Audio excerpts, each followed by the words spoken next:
The accidental encounter. The sprawling megacity of New Terra buzzed with activity as the evening lights flickered to life. Towering spires of glass and metal pierced the amber sky, their heights reserved for the privileged elite, mostly alien dignitaries, and the few humans wealthy enough to buy their way into the upper echelons of society. Far below, in the shadow of these magnificent structures, lay the Undercity, where Lyra Kearney had spent all 19 years of her life. Lyra navigated the narrow, crowded streets with practiced ease, slipping between hurried pedestrians and avoiding the watchful gaze of security drones. Her worn jacket, patched in a dozen places but still reasonably clean, hung loosely on her thin frame. Dark hair pulled back in a practical braid, eyes alert and scanning constantly for opportunity or threat. She projected the confident stride of someone who knew these streets intimately. In her pocket, a small data chip seemed to burn against her thigh, a delivery job that promised enough credits to cover her brother's medicine for another month. The sender hadn't specified what information the chip contained, but Lyra knew better than to ask questions in the Undercity economy. Deliver the package, collect the payment, and walk away. This was how she had survived since her parents' death 3 years ago. The spaceport ahead glowed with landing lights as ships from across the galaxy arrived and departed in carefully orchestrated patterns. Tonight was unusual. A section had been cordoned off for a private arrival, something that happened only when particularly important visitors came to New Terra. Curious onlookers gathered at the perimeter, hoping to glimpse whoever warranted such special treatment. Lyra checked the address on her delivery assignment again. The recipient was supposed to meet her at Docking Bay 94, which lay just beyond the restricted area. She would need to skirt around the edge of the security perimeter to reach it. An inconvenience, but nothing she couldn't handle. As she approached, the crowd's murmurs grew louder. Security personnel in sleek black uniforms formed a barrier, their posture rigid and alert. Behind them stood a row of tall, silver humanoid robots, not the usual security droids, but something more advanced, with smooth, featureless faces that reflected the port's lights like liquid metal. "They say it's Vrax Zolan himself," whispered an old man beside her, his eyes wide with awe. The name sent a ripple of recognition through Lyra. Even in the Undercity, everyone knew of Vrax Zolan, the enigmatic alien trade magnate whose business empire spanned dozens of star systems. Rumors about him ranged from the fantastical to the terrifying. Some said he had single-handedly negotiated peace treaties between warring species. Others claimed he'd obliterated entire corporations that had crossed him. "What's he doing in New Terra?" Lyra asked, momentarily forgetting her delivery. "New weapons contract, they say," the old man replied. "The governor's been trying to get his investment for years." A hush fell over the crowd as a magnificent spacecraft descended toward the landing pad. Unlike the utilitarian vessels that typically frequented New Terra's spaceport, this ship was a work of art. Its hull gleamed with an iridescent material that seemed to shift colors with each angle of light, from deep azure to violet to a gold so brilliant it hurt to look at directly. The ship's lines were elegant and predatory, suggesting both luxury and lethal capability. Lyra stared, transfixed, as the vessel touched down with barely a whisper. Steam hissed from recessed vents as the external temperature adjusted to New Terra's atmosphere. A delegation of New Terra's highest officials waited at attention, their formal attire marking this as an event of the highest importance. The crowd pressed forward, and Lyra found herself pushed closer to the security line. She needed to get to her delivery point, but couldn't resist watching as a section of the ship's hull reconfigured itself, transforming seamlessly into an elegant boarding ramp. From the ship emerged a tall figure draped in a coat that seemed woven from metallic threads, each catching the light differently. Though humanoid in basic form, Vrax Zolan was unmistakably alien. His elongated frame standing nearly 7 feet tall, skin the color of burnished silver, and features that combined angles and curves in a way that human faces never did. On his right hand, a large ring pulsed with an inner light that matched the ship's hull. The officials bowed deeply, Even from a distance, Lyra could see the nervousness in their postures, the slight tremor in extended hands, the too wide smiles. This was power incarnate arriving on their doorstep, and they were desperate to make a favorable impression. Lyra checked the time on her battered wrist device. She was cutting it close for her delivery. Reluctantly, she turned away from the spectacle and began navigating around the perimeter of the secured area. She needed to get to the adjacent docking bay quickly. As she hurried along the edge of the crowd, her path took her closer to Vrax's ship than she had intended. The security line had thinned here, with most personnel focused on the official greeting. A narrow gap between two barriers offered a shortcut that would save precious minutes. Lyra hesitated only briefly before slipping through. She kept her head down, projecting the air of someone who belonged there. In her experience, confidence was often enough to avoid unwanted attention. The data chip seemed heavier in her pocket as she quickened her pace. She was nearly clear of the restricted area when a gust of wind from an overhead ventilation system caught her threadbare backpack. The frayed strap that she'd been meaning to repair fluttered wildly. Before she could grab it, the loose strap whipped against something solid with a sound that cut through the ambient noise like a knife. A horrified silence fell. Lyra froze, her blood turning to ice as she slowly turned to see what she had hit. The perfect, gleaming hull of Vrax Zolan's magnificent ship now bore a thin, jagged scratch roughly the length of her hand. Though small, the mark stood out starkly against the immaculate surface, disrupting the flow of colors that rippled across the material. "Halt right there." The voice came from behind her, sharp and commanding. One of the silver robots pivoted with mechanical precision, its featureless face somehow conveying menace. Lyra's first instinct was to run, an instinct honed by years in the Undercity, but security drones were already converging on her position, their red targeting lights dancing across her chest. Worse, she realized that the commotion had drawn attention from the official greeting party. The delegation had fallen silent, and every head had turned toward the disturbance, including that of Vrax Zolan himself. The alien magnate's eyes narrowed, focusing on her with an intensity that made Lyra feel like a specimen under examination. He raised one long-fingered hand, and the security personnel who had been rushing toward Lyra paused, awaiting his command. With measured steps, Vrax approached, his coat flowing behind him like liquid metal. The officials followed at a respectful distance, their expressions a mixture of annoyance and concern at this disruption of their carefully planned ceremony. "You have damaged my ship," Vrax stated, his voice surprisingly melodious despite the steel underneath. The celestial harbinger, crafted from rare crystalline alloy from the mines of Krell-9. "Do you have any concept of its value?" Lyra's mouth went dry. She had heard stories of people disappearing for far less offense against the powerful. Her thoughts flew to her brother, waiting in their tiny apartment for medicine she might now never deliver. I'm sorry," she managed, hating the tremor in her voice. "It was an accident. The wind caught my bag, and now my ship bears the mark of your carelessness." Vrax finished. He stepped closer, examining the scratch. A slight hiss escaped him as he ran a finger along the damaged surface.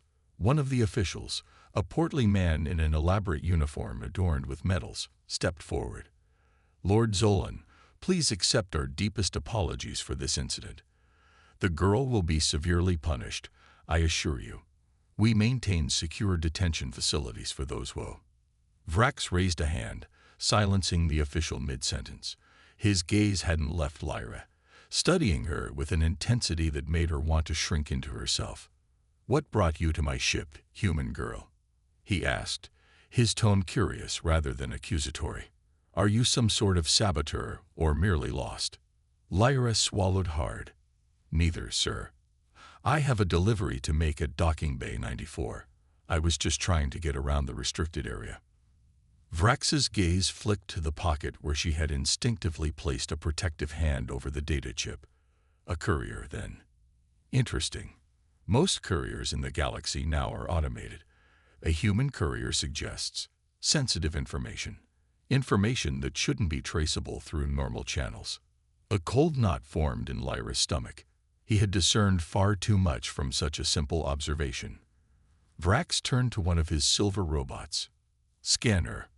Before Lyra could protest, a beam of light passed over her from head to toe. The robot's face remained impassive, but a small holographic display appeared before Vrax, showing information that Lyra couldn't see from her angle. Lyra Kearney, Vrax read aloud. Age 19. Resident of Sector 12, Undercity. No formal employment record, yet regular financial transactions consistent with freelance courier work. One dependent. A younger brother with Hadley syndrome. Lyra stiffened. How could a simple scan reveal so much? The mention of her brother's condition made her heart race. If they arrested her, what would happen to him? The portly official cleared his throat. "Lord Zolan, we need not waste your valuable time with this criminal matter. Our security forces will handle." "This is not a criminal matter," Vrax interrupted, his tone sharpening. "This is a matter of opportunity." He turned back to Lyra, his expression unreadable. "Tell me, Lyra Kearney of the Undercity, how much do you make for your deliveries?" The question caught her off guard. 20 credits per local delivery. 50 for cross-sector, 100 for high risk, she answered truthfully, seeing no reason to lie. A sound escaped Vrax that might have been a laugh. "The repair of this scratch will cost approximately 50,000 credits. By my calculation, that would be 500 high-risk deliveries. How long would that take you?" Lyra's heart sank. It was an impossible sum, more money than she might see in her lifetime in the Undercity. I can't pay that," she admitted, forcing herself to meet his gaze. "But I'll work it off however I can. Whatever it takes." Something shifted in Vrax's expression, a flicker of what might have been approval. A sense of responsibility. Refreshing. He glanced at the delegation, who stood awkwardly to the side, clearly unsure how to proceed with this unexpected turn of events. "I find myself in need of someone with your particular skills. Someone unremarkable who can move through spaces without drawing attention. Someone who understands the underbelly of societies like this one." Lyra blinked, uncertain if she was hearing correctly. "Sir, my business on New Terra involves delicate negotiations. There are factions that would prefer these negotiations fail. Factions with spies in places high and low." Vrax's voice dropped to a near whisper, "But they would never suspect someone like you." The portly official stepped forward again, his face reddening. "Lord Zolan, I must advise against involving a random criminal in your affairs. We can provide the highest level of security personnel." "Who would be instantly recognized?" Vrax cut him off smoothly. "No, I believe this fortuitous encounter may be exactly what I need." He focused on Lyra again. "Complete your current delivery. Then return to my ship. My security chief will brief you on your task. Succeed, and your debt for the scratch is forgiven. Fail." He let the sentence hang unfinished. Lyra's mind raced. This was madness. Getting involved with an alien magnate's mysterious negotiations was far more dangerous than her usual courier jobs. But the alternative was an unpayable debt, possible imprisonment, and her brother left alone without the medicine he needed. "I'll do it," she said firmly, surprising herself with her resolve. Vrax nodded once, as if he had expected no other answer. "Good. Now go, complete your delivery. Return within 2 hours." He turned away, signaling the end of their conversation, and resumed his interrupted greeting with the officials. As Lyra was escorted out of the restricted area by one of the silver robots, her thoughts tumbled over each other. What had she just agreed to?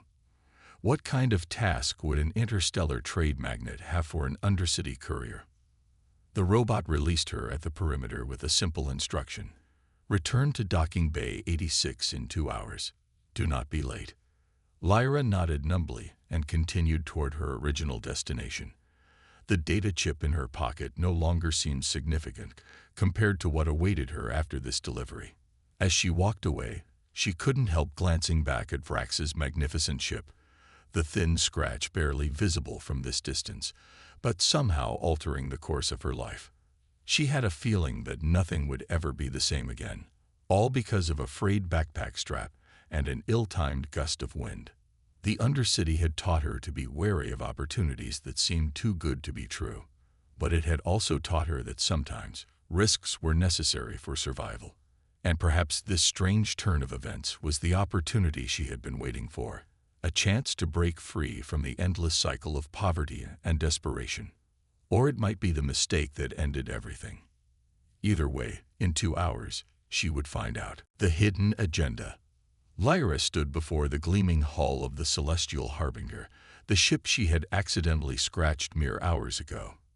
Her completed delivery had earned her the usual 20 credits, a sum that had seemed important this morning but now felt trivial compared to the 50,000 credit debt hanging over her head. After a brief security scan, a silver robot escorted her through an entrance that materialized in the ship's seamless hull. The interior was even more impressive than the exterior, corridors of polished material that seemed to glow from within, gravity that felt slightly lighter than New Terra's standard, and air that tasted cleaner than anything Lyra had ever breathed. The robot led her to a chamber with curved walls and a panoramic window that revealed New Terra's spaceport spread out below. Standing in the center of the room was a humanoid figure with dark blue skin and eyes that gleamed like polished obsidian. Lyra Kearney, the figure stated, voice crisp and professional. I am Nevix, Chief of Security for Lord Zolan. I understand you are to assist us with a matter of some delicacy. Lyra straightened her posture. That's what I was told, though I'm still not clear on what exactly I'm supposed to do. Nevix gestured to a curved seat that rose seamlessly from the floor. Please sit. What I am about to share with you is sensitive information. As Lyra sat, a holographic display materialized in the air between them, showing a three-dimensional map of New Terra's government district. Lord Zolan is here to negotiate a trade agreement that would bring significant technological advancement to this colony, Nevix explained. However, there are competitors who would prefer this agreement never materialize. We have intelligence suggesting a plan to sabotage tomorrow's negotiations. The hologram zoomed in on a particular building, the Central Administration Tower, where New Terra's governor and council conducted planetary business. Our security cannot move freely through all areas without raising suspicion, Nevix continued. You, however, as a local courier, can access service corridors and public spaces without drawing attention. We need you to deliver a package to this location. A small section of the tower illuminated in the hologram. What's in the package? Lyra asked, wariness creeping into her voice. A data drive containing evidence of the sabotage plan, Nevix replied. It must reach Councillor Terran personally, not his aides or security. Our intelligence suggests the conspiracy has infiltrated his staff. Lyra frowned. If you know about the sabotage plan, why not just call off the negotiations or change the venue? Nevix's expression remained impassive. Political necessities. Cancellation would be seen as Lord Zolan withdrawing from the agreement, which would damage New Terra's economy and his reputation. We must proceed while neutralizing the threat. It sounded reasonable, but something felt off to Lyra. In the Undercity, she developed a keen sense for when she wasn't being told the whole truth. Still, she was in no position to refuse. When do I make this delivery? Tomorrow morning, before the negotiations begin at midday. Nevix produced a small case from a compartment in the wall. This contains the data drive and credentials that will grant you access to the necessary areas of the tower. You will be compensated 500 credits for this task, in addition to the forgiveness of your debt for damaging the ship. 500 credits was more than Lyra made in a month. With that kind of money, she could afford her brother's medicine for half a year. The offer was too good to pass up, regardless of her suspicions. I'll do it, she said. Excellent. Nevix handed her the case. Return to your residence for now. A transport will collect you at 700 hours tomorrow. As Lyra turned to leave, the door to the chamber slid open to reveal Vrax Zolan himself. Up close, without the distraction of imminent punishment, Lyra could better appreciate the alien magnate's striking appearance. His silver skin had a subtle pattern that reminded her of circuit pathways, and his eyes, 3 of them, she now noticed, were different shades of violet. "Ah, our courier has arrived," Vrax said, his melodic voice filling the room. "Has Nivix briefed you adequately?" Lyra nodded. "Yes, sir. I deliver the package to Counselor Terran. No one else." Vrax studied her, his head tilting slightly. "You have questions. I can see it in your posture." Lyra hesitated, then decided honesty might be her best approach. It seemed strange to entrust something so important to someone you just met, someone who damaged your ship, no less. A sound like chimes emerged from Vrax. It took Lyra a moment to realize he was laughing. "Precisely why you are perfect for this task," he said. "No one would suspect you as my agent. Besides, I have found that those in your position, with everything to gain and much to lose, tend to be remarkably reliable." He moved closer to the window, gazing out at the city. "Tell me, Lyra Kearney, what do you see when you look at New Terra?" The question caught her off guard. "I see 2 worlds. The one up here, with wealth and opportunity, and the one below, where most humans actually live, just trying to survive each day." Vrax nodded slowly. "Astute. Most see only what directly affects them. The ability to perceive the larger picture is rare." He turned back to her. "That is why the package you carry is important. It affects both worlds, though few understand how." Before Lyra could ask what he meant, Vrax gestured dismissively. "You should rest before tomorrow's task. Nivix will see that you are escorted safely home." The conversation was clearly over. As another silver robot led her back through the ship's corridors, Lyra felt a growing unease. There was more happening here than a simple trade negotiation, but she was now firmly caught in whatever game Vrax Solon was playing. The transport that collected Lyra the next morning was nondescript, intentionally so, she assumed. It delivered her to a service entrance of the Central Administration Tower, where her credentials were barely glanced at by a board security officer. The case containing the data drive was tucked securely inside her jacket. She had chosen her most presentable clothes, still shabby by upper city standards, but less conspicuous than her usual attire. Following the route memorized from Nivix's hologram, Lyra navigated the tower's service corridors and staff elevators. The morning shift was just beginning, with workers hurrying to their posts, none paying attention to another nondescript human in the halls. Counselor Terran's office was on the 42nd floor, in the executive wing. As she approached, Lyra noticed increased security, guards at checkpoints, scanning devices embedded in doorframes. Her credentials got her through the first checkpoint, but as she neared the counselor's office, a guard held up his hand. "Purpose of visit?" he asked, his tone suggesting he already knew she didn't belong there. "Delivery for Counselor Terran," Lyra replied, producing the official-looking document Nivix had provided. "Personal and urgent." The guard examined the document, frowning. "Wait here." He stepped away to confer with another security officer. Lyra's pulse quickened. If they denied her access, the mission would fail before it even began. Just then, the elevator at the end of the corridor opened, and a harried-looking man in official robes emerged, surrounded by aides. From Nivix's briefing images, Lyra recognized Counselor Terran, a tall, thin human with a shock of white hair and heavy bags under his eyes. Without hesitating, Lyra stepped forward. "Counselor Terran, sir." The security guards moved to intercept her, but Terran paused, glancing her way. "I have an urgent personal delivery for you," Lyra continued quickly. "Regarding today's negotiations." Something in her words caught the counselor's attention. He waved off the guards. "It's all right. Let her approach." Relief washed over Lyra as she was allowed through. She handed the case directly to Terran.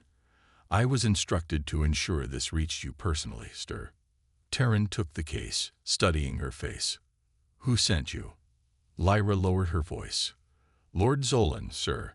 The case contains information about a planned sabotage of today's negotiations." Terran's eyes widened slightly, but his political training quickly reasserted itself, his expression becoming neutral. "I see. Thank you for your service." He turned to an aide. "Clear my schedule for the next 30 minutes. Then to Lyra. You should wait here. There may be a response required." Lyra was ushered to a small antechamber adjacent to Terran's office. Through the partially open door, she could see the counselor open the case and insert the data drive into his secure terminal. His expression grew increasingly grave as he reviewed the contents. After several minutes, he activated a communication device. "Security, implement protocol shield wall immediately, and contact Lord Zolan's delegation. Tell them." He paused, glancing toward where Lyra waited. "Tell them their information was correct." Terran then gestured for Lyra to enter his office properly, closing the door behind her. "Young woman, do you have any idea what you've just delivered to me?" he asked, his voice tight with controlled stress. Lyra shook her head. "Only that it concerned a sabotage attempt. This contains evidence that members of my own security detail and at least 2 council members are involved in a plot to assassinate Lord Zolan during the negotiations." Terran ran a hand through his white hair. If successful, it would have been blamed on off-world extremists, derailing not just this trade agreement, but potentially triggering a diplomatic crisis with Zolan's entire trading consortium. Lyra's blood ran cold. She had expected industrial espionage or contract manipulation, not assassination. "The negotiations are in 3 hours, Terran continued.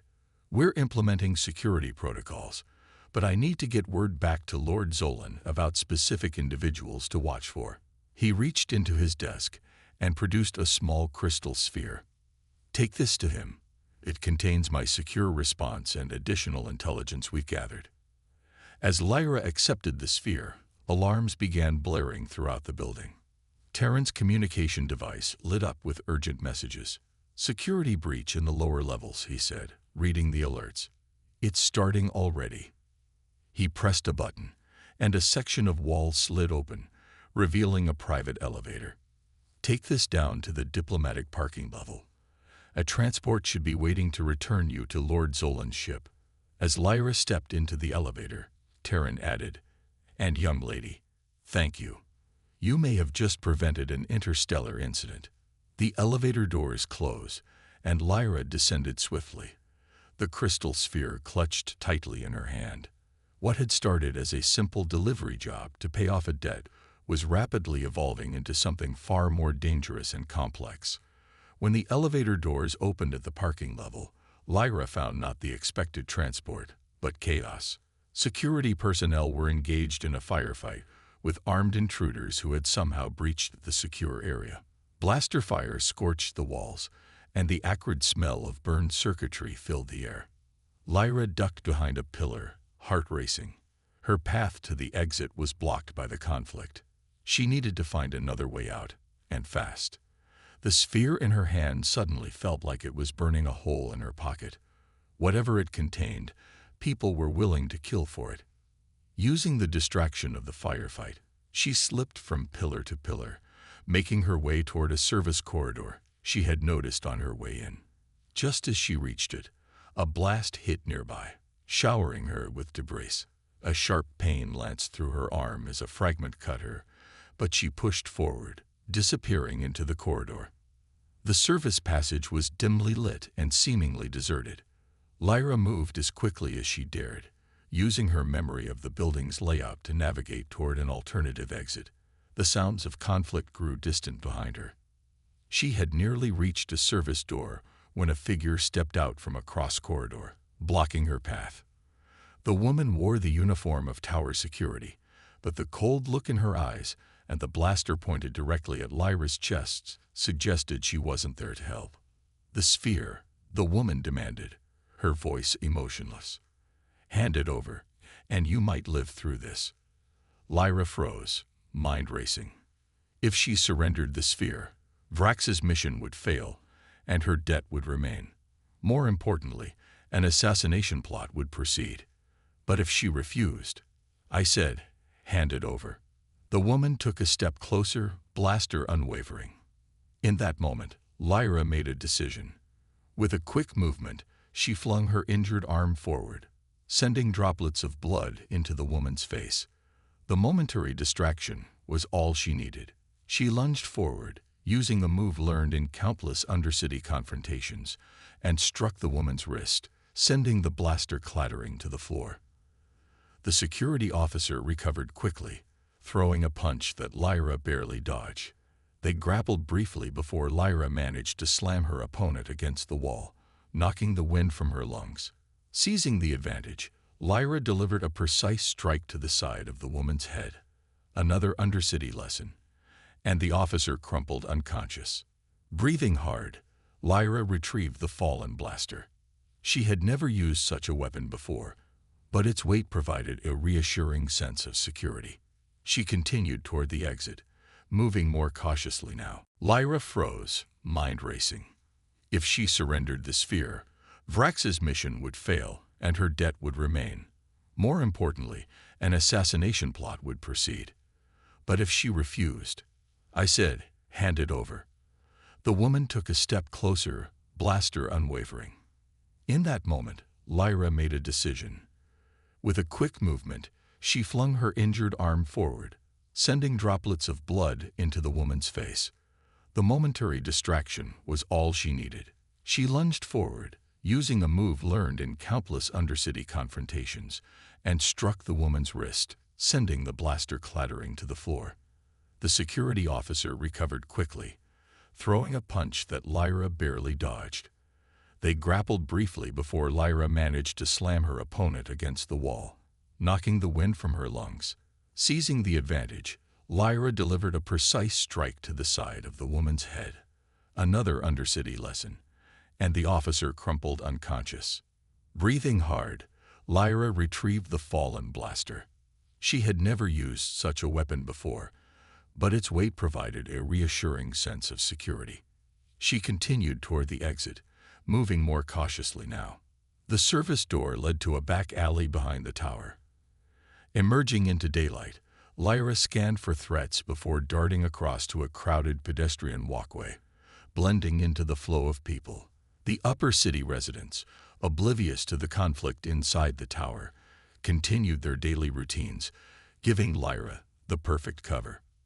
With no transport in sight, she made a split-second decision to head for the nearest public transit station.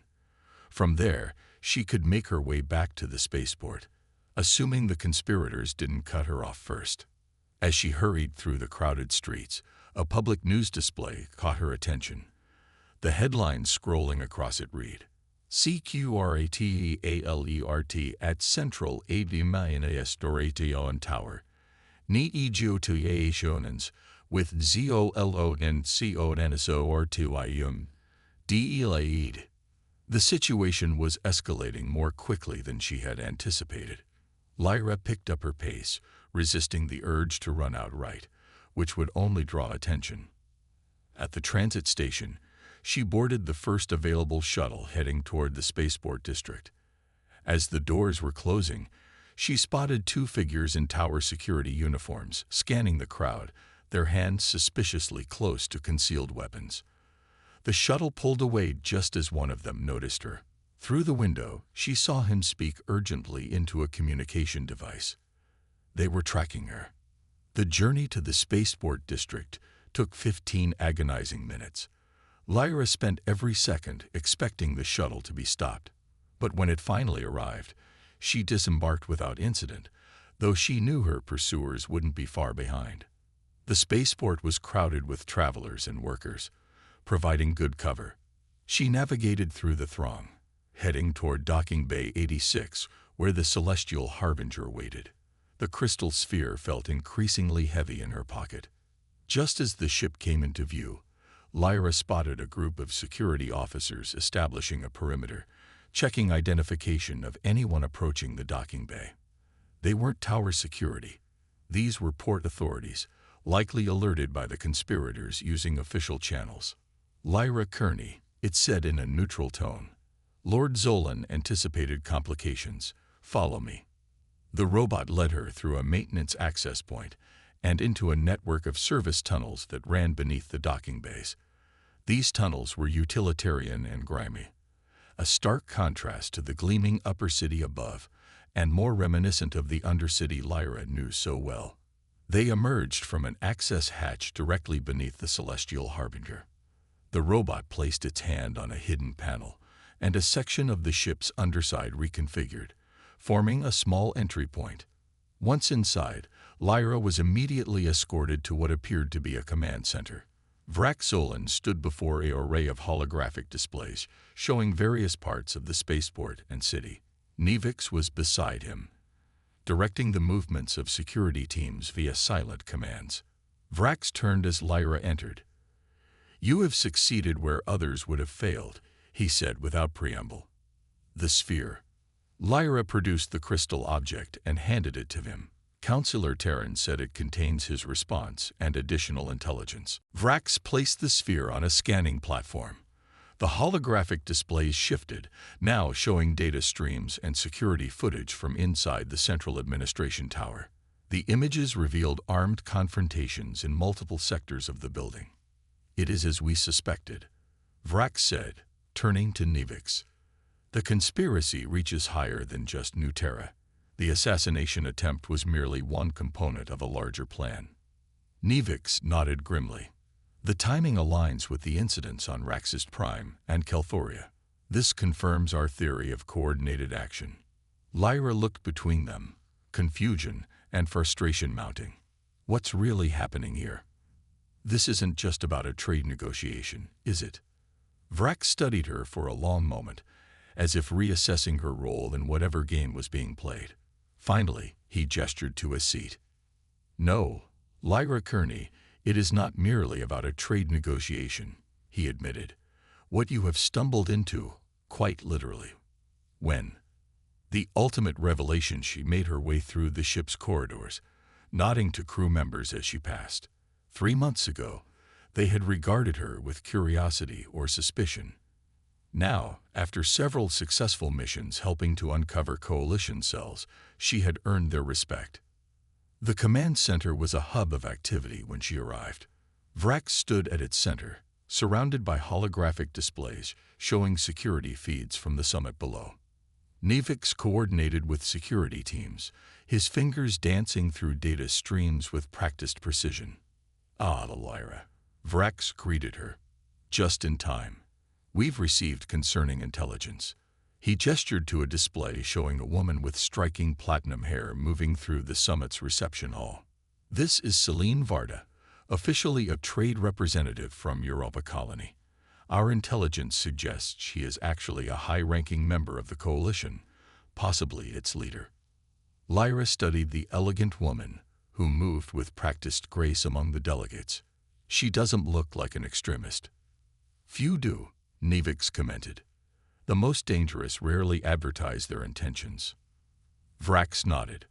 "We believe the coalition is planning something significant at this summit. 27 worlds are represented below, including populations that the coalition considers genetically pure.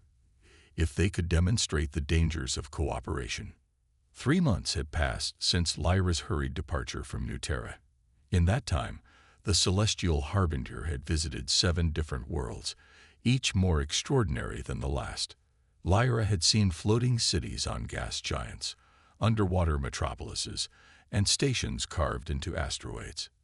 With each stop, her understanding of the galaxy and the conspiracy threatening it had expanded. Her brother, Eli, had thrived under the care of Vrax's medical team. The advanced treatments unavailable on New Terra had reversed much of his condition's damage. His once gaunt face had filled out, and he could now walk without assistance. He had taken to following the ship's engineers around, absorbing knowledge about interstellar technology with an enthusiasm that made Lyra smile. Lyra herself had undergone intensive training. Nevix had personally overseen her instruction in security protocols, intelligence gathering, and even basic combat techniques. She had proven an apt pupil, her undercity survival skills providing a foundation that formal training had refined. Currently, the Celestial Harbinger orbited Meridian, a world that served as a major hub for interspecies diplomacy. Below, representatives from 24 worlds were gathering for a summit on technological cooperation, exactly the kind of event the Eternal Purity Coalition would want to disrupt. Lyra stood before a mirror in her quarters, barely recognizing herself. Gone were the patched clothes and desperate demeanor of an undercity courier. She now wore a tailored uniform in the same iridescent material as Vrax's coat, marking her as part of his official delegation. Her hair, once tied back with whatever she could find, was now neatly styled.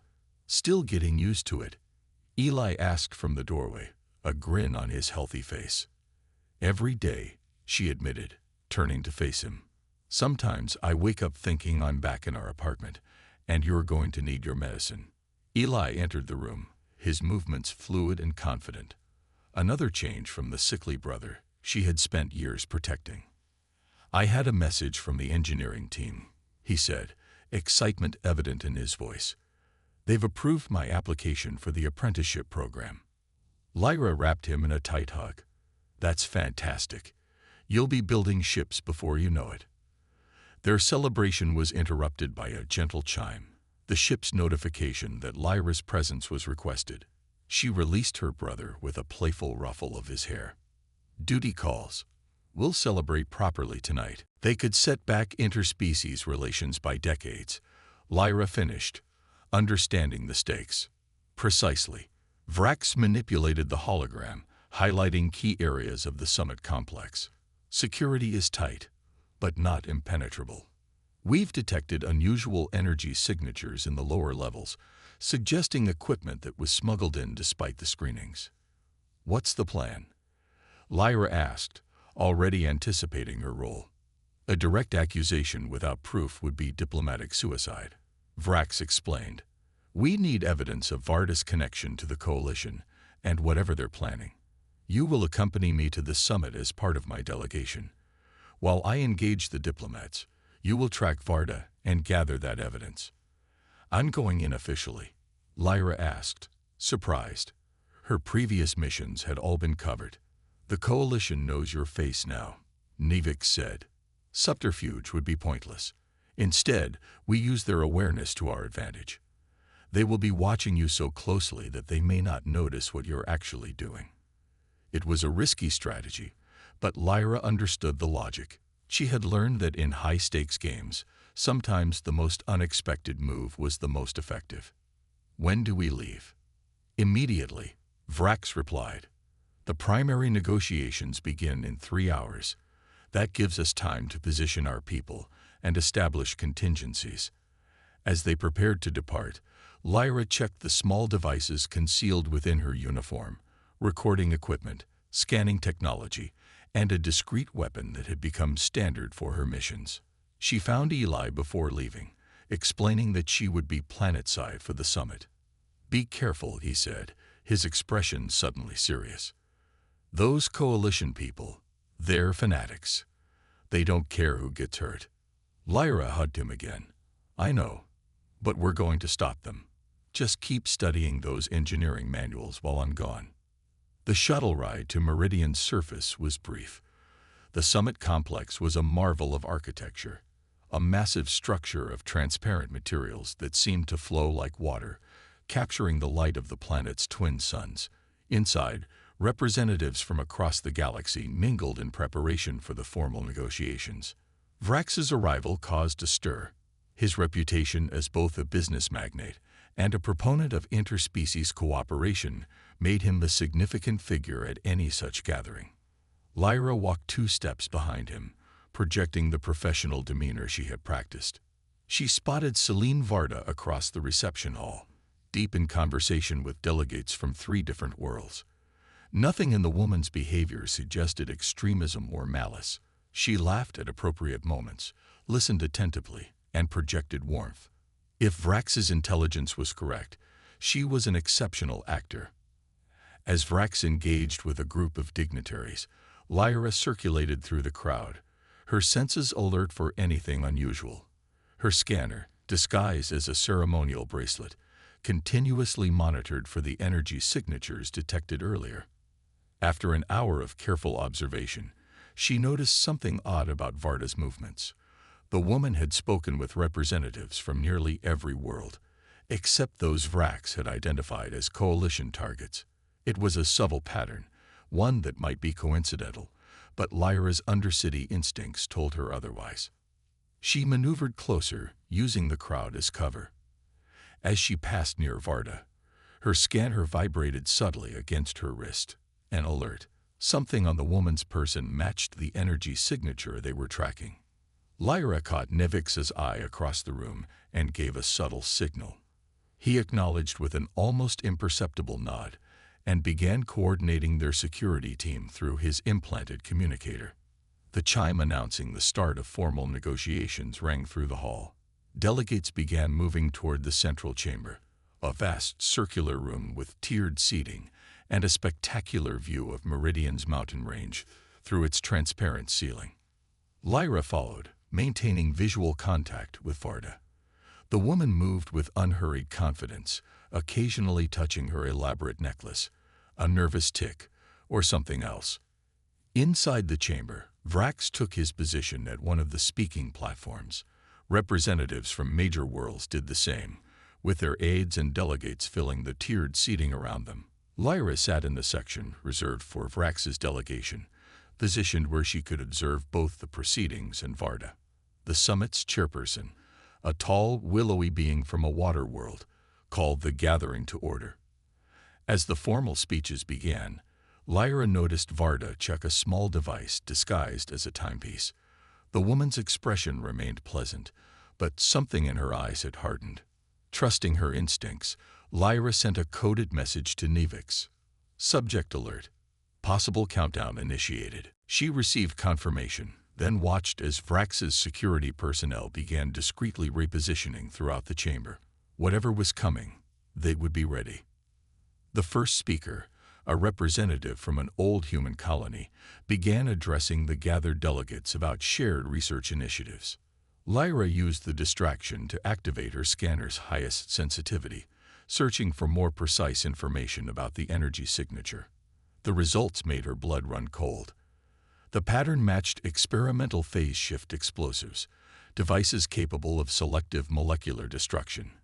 They could be programmed to target specific genetic markers, meaning they could potentially kill every member of a selected species while leaving others unharmed. This wasn't just sabotage, it was attempted genocide. Lyra relayed the information to Nevix and received new instructions. Proof needed. Direct evidence linking Varda. She understood the challenge. Accusations of this magnitude required absolute certainty. Planetary security forces couldn't act without evidence that would stand up to rigorous scrutiny. As the speeches continued, Lyra noticed Varda slip a hand into her pocket, then touch her necklace again. The scanner indicated a power surge in the energy signature. Time was running out. With deliberate casualness, Lyra rose and exited the chamber as if stepping out for a moment. Once in the corridor, she hurried toward the nearest service access point. Vrax's team had provided her with the summit complex's complete schematics, including maintenance tunnels that ran beneath the central chamber. Using her security credentials, she accessed the tunnel network and moved swiftly through the dimly lit passages. Her scanner led her toward the source of the energy signature, directly beneath the speaking platforms. As she approached, she heard voices ahead, hushed but urgent. Pressing herself against the wall, she edged closer until she could make out the words. Countdown already begun. In 17 minutes, the device activates, and Varda will trigger it remotely. Yes, once the human representative begins speaking about the medical technology exchange, she'll activate it. The symbolism is perfect. They'll die while discussing how to improve their species. What about non-targeted species in the blast radius? Collateral damage is acceptable. The survivors will see cooperation leads only to destruction. Lyra activated her recording device, capturing the conversation. She needed visual confirmation as well. Carefully, she peered around the corner. 3 figures stood by a complex device attached to the chamber's support structure. 2 were human, the third from a species known for their isolationist policies. All wore maintenance uniforms as disguises. The device itself pulsed with an eerie blue light. Its design was unlike anything Lyra had seen before, but its purpose was clear: mass murder. She had her evidence. Now she needed to neutralize the threat. Retreating silently, she transmitted the recording to Nivix along with the device's exact location. The response was immediate. Security forces converging. Return to chamber. Observe Varda. Prevent trigger activation at all costs. Lyra made her way back to the central chamber, entering discreetly as a representative from a silicon-based species droned on about mineral rights. Varda remained in her seat, seemingly absorbed in the proceedings, but her hand continued to stray to her necklace at regular intervals. 3 speakers remained before the human representative would take the platform. The countdown was synchronized to that moment. Lyra watched as Nivix's security team filtered into the chamber through various entrances, professionals who moved with such subtlety that most delegates remained oblivious to the increasing security presence. A soft tone in Lyra's earpiece signaled an update. Device team neutralized. Explosives secured. Primary threat contained. 1 crisis averted, but they still needed Varda. The evidence from the maintenance tunnels proved the plot's existence, but not who led it. Without Varda, they might stop this attempt, but not the coalition itself. The Silicon representative concluded their speech. 2 more to go. Lyra noticed a change in Varda's demeanor, a subtle tensing, a slight frown as she checked her disguise device again. Something was wrong with the coalition's plan, and Varda was beginning to suspect it. When the woman rose and began moving discreetly toward an exit, Lyra was ready. She signaled Nivix and moved to intercept. Varda had nearly reached the door when Lyra stepped into her path. Leaving so soon, Representative Varda. The human delegation's presentation on medical technology exchange is about to begin. I thought you'd be particularly interested in that. Varda's smile remained in place, but her eyes turned cold. I have an urgent communication to attend to, if you'll excuse me. She tried to step around Lyra, who shifted to block her again. I'm afraid I can't do that, Lyra said, her voice low. We know about the phase shift explosives. Your team in the maintenance tunnels has been apprehended. Varda's composure cracked for just an instant, shock and fury flashing across her features before the mask of diplomacy returned. I don't know what you're talking about. Now, stand aside before I call security. Please do, Lyra replied calmly. I'm sure they'd be interested in examining that necklace of yours, the one that's meant to trigger the explosives. Varda's hand moved with surprising speed, reaching for her necklace. Lyra was faster, catching the woman's wrist in a grip that belied her slender build. I wouldn't, she warned. Security personnel converged on them from all directions, moving with practiced efficiency. Varda's eyes darted around, calculating odds, before settling back on Lyra with pure hatred. You have no idea what you're interfering with, she hissed. These collaborations will destroy the purity of every species involved. We are meant to evolve separately, not contaminate each other with our differences. That's an interesting perspective, Lyra replied, maintaining her grip as security approached. Especially coming from someone wearing synthetic organs developed through interspecies research. Varda's eyes widened in surprise. Yes, we know about your heart replacement, Lyra continued. Ironic that you owe your life to the very cooperation you're trying to destroy. Security reached them, taking Varda into custody with swift professionalism. As they led her away, Nivix approached Lyra. Well done, he said quietly. Her necklace contained both the trigger mechanism and direct communications with known coalition cells. Combined with the evidence from the tunnels, it's enough to dismantle their entire operation on Meridian. In the chamber, the proceedings continued. Most delegates remained unaware of how close they had come to annihilation. Vrax, however, had witnessed the entire exchange. He gave Lyra a subtle nod of approval before returning his attention to the current speaker. Later, after the summit's first day concluded and Varda had been formally charged under interstellar terrorism protocols, Lyra found herself on a balcony overlooking Meridian's capital city. The twin suns were setting, painting the sky in shades of orange and purple. Vrax joined her, his silver skin reflecting the sunset's colors. "You performed admirably today," he said, his melodic voice carrying over the evening breeze. "Your instincts were correct at every turn." "I almost didn't catch her in time," Lyra admitted. "If she'd realized something was wrong a few minutes earlier." "But she didn't, because you maintained your cover perfectly." Vrax turned to face her. The interrogation of Varda and her accomplices has already yielded valuable intelligence. We've identified coalition cells on 7 other worlds. Lyra absorbed this information, understanding its significance. "The fight isn't over." "No," Vrax agreed. "But today was a turning point.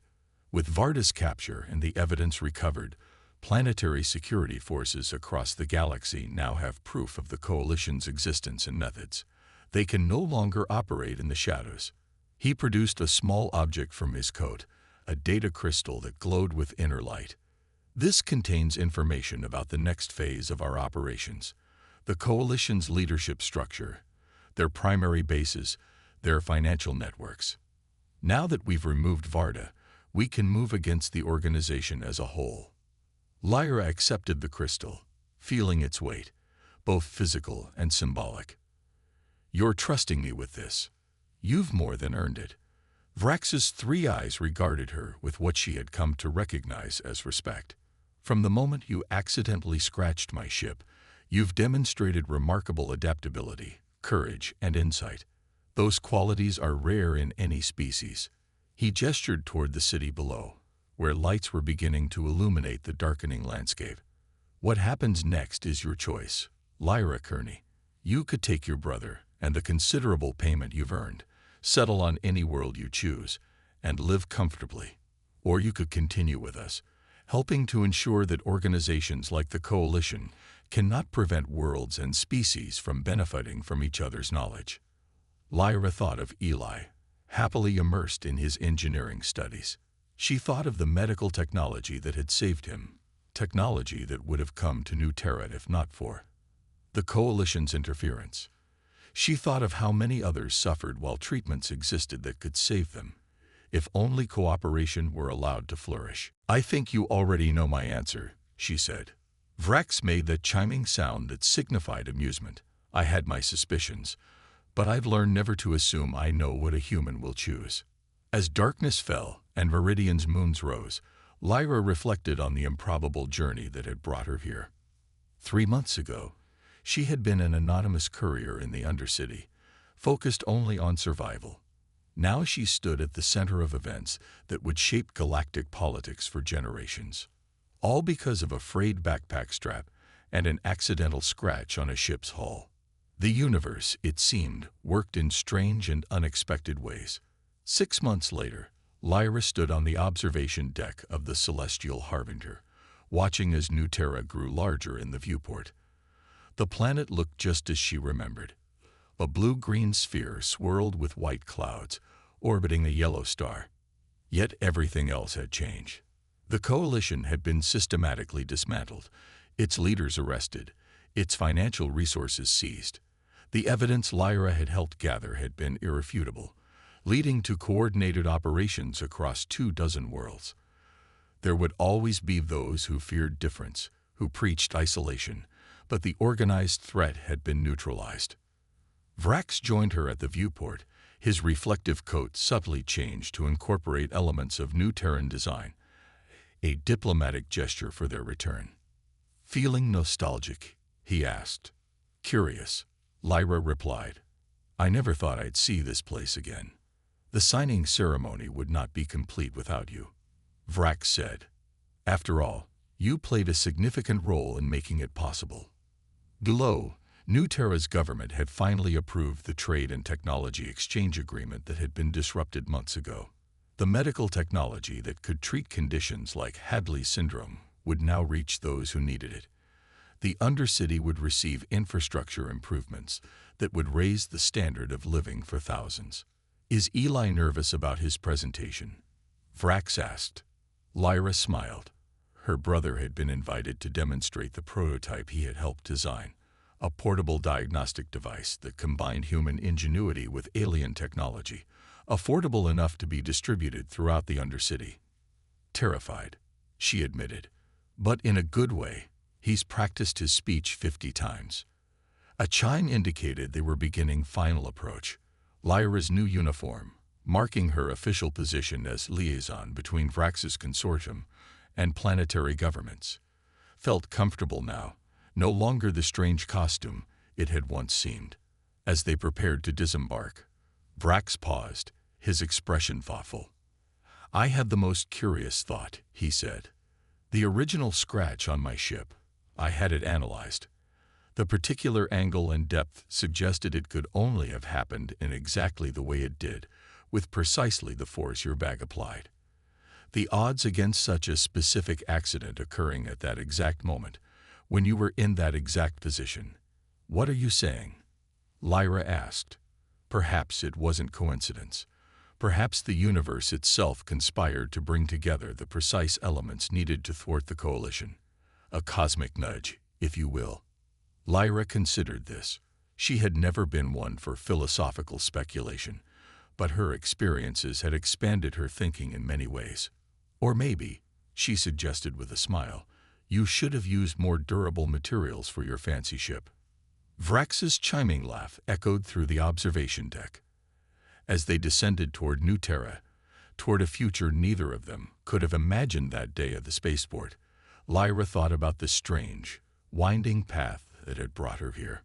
A single moment, a scratch on a ship's hull, had changed not just her life, but potentially the course of interspecies relations throughout the galaxy. Sometimes, it seemed, the most profound changes began with the smallest actions, and in a universe full of possibilities, perhaps the most important skill was recognizing the opportunity hidden within a mistake. She glanced at Vrax, the alien magnate who had become her mentor and ally. She thought of Eli, flourishing in ways that would have been impossible in their old life. She thought of all they had accomplished and all that remained to be done. The scratch that had started it all had long since been repaired, but its impact would be felt for generations to come.